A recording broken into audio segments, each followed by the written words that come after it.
Grabe, buti na lang talaga ginawa ko to. Tapos to? Ay, dalawa!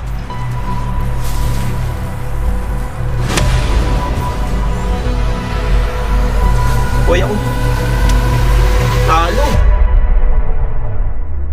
Habang papalapit ako ng papalapit sa top 1 global guys, pahirap din ng pahirap yung mga nakakalaban ko. Hindi ako makaporma masyado kasi ako yung pinupuntirya ng mga to. Kahit anong gawin kong pag-iingat, pinapasok lang nila ako sa tore. Malalakas ang loob kasi may sanib na Angela eh. Kung mapapansin nyo, tambak na kami sa score. Talagang ako na lang yung inaasahan ng aking mga kasama. Hindi pwedeng matalo to, kaya ang pinuntirya ko sa kanila ay yung pinakamahina. Galit na galit nga yung mga kalaban namin guys nung napitas ko tong MM nila. Tignan nyo ha, sa sobrang gigil nila sa akin, magdadatingan yan isa-isa. Wala sa bukobularyo ko ang umatras sa pagkakataong ito. Talagang buo ang aking loob. Hinaharap ko sino mang sa aking lumusob. Subalit gaano man sila karami, hindi nila ako mapataob. Wala silang kaalam-alam, kalaban na pala nila ang pinakamalakas mag-Moscow. Piso na lang yung buhay ko dyan, pero magugulat kayo kung paano ko sila natakasan. Nung pinagdikit ko, sila ay naguntugan. Ewan ko ba guys kung bakit hindi nila ako hinabol. Siguro alam na nila yung mangyayari sa kanila kapag sinubukan nila yun. Dahil binigyan pa nila ako ng pagkakataong makatakas, yari sila ngayon. Alam ko ang iniisip ng mga yan, nakauwi na ako. Dun sila nagkakamali kasi nandito pa ako sa damo. Sa sobrang kaba ni Karina, napaulti na lang bigla. Kala ko nga nagdikdik lang ako ng paminta. Partida, ganyan na lang kaikli yung buhay ko pero hindi nila ako mabigyan-bigyan. Mabubura ko na agad sila sa mapa bago pa nila ako malapitan. Nakakatawa nga tong Angela eh, balak pa akong talian.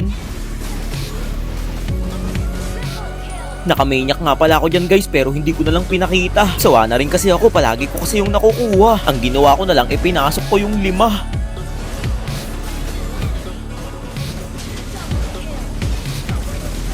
Bali na wipe out ko nga pala silang lahat dyan kaya nagpakitang gilas ako sa loob ng base. Masyado atang napaaga ang aking pag-aangas, nakabawi tuloy sila, napakamalas.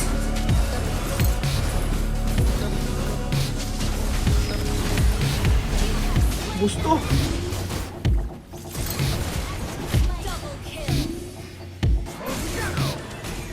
Tapos to? Ay, dalawa!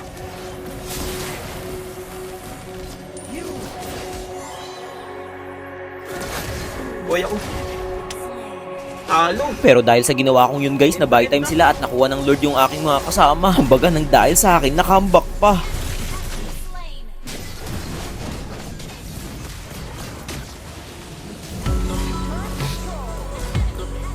Power lock ko ah.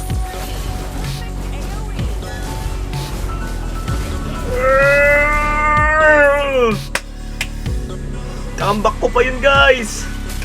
Grabe, road to top 1 global na talaga ako.